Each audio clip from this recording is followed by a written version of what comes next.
Tribuners, awal tahun tumpukan sampah kembali hiasi ruas Ohojang hingga Wadek. Tumpukan sampah kembali menghiasi ruas jalan utama Ohijang menuju Wadek, Kabupaten Maluku Tenggara atau Malra. Salah satu titik tumpukan sampah ini terletak di Jalan Jenderal Sudirman, tepatnya di depan kantor PDAM Malra. Pantauan tribunambon.com Senin sore, total puluhan tumpukan sampah yang masih berserakan. Ironisnya, lokasi-lokasi ini merupakan jalur utama yang sering dilalui kendaraan, sehingga tumpukan sampah menjadi pemandangan yang tidak menyenangkan bagi pengendara. Tumpukan sampah tersebut terdiri dari berbagai jenis limbah termasuk pembungkus makanan, kardus, sampah plastik, bahkan mesin cuci bekas dibiarkan tergeletak begitu saja. Reni, salah satu warga Wadek, menjelaskan tumpukan sampah memang sering terlambat diangkut oleh armada sampah Dinas Kebersihan dan Lingkungan Hidup.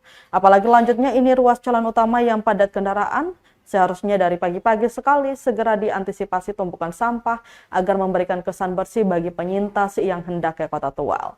Sementara Ahmad, seorang pengendara motor yang sering melintas di kawasan Wadek, mengaku sangat memprihatinkan. Maksud kami memperhatikan kondisi sampah tersebut setiap pagi. Ia juga mencatat bau tak sedap yang menyebar dari area tersebut yang tampaknya berasal dari tumpukan sampah depan PDAM.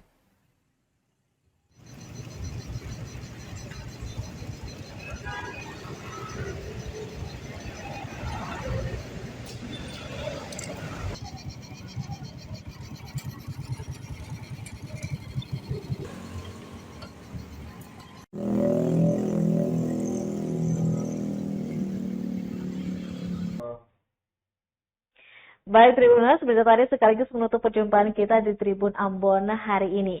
Saya Tanita Patesina beserta kru yang bertugas pamit undur diri. Sampai jumpa lagi dan amato.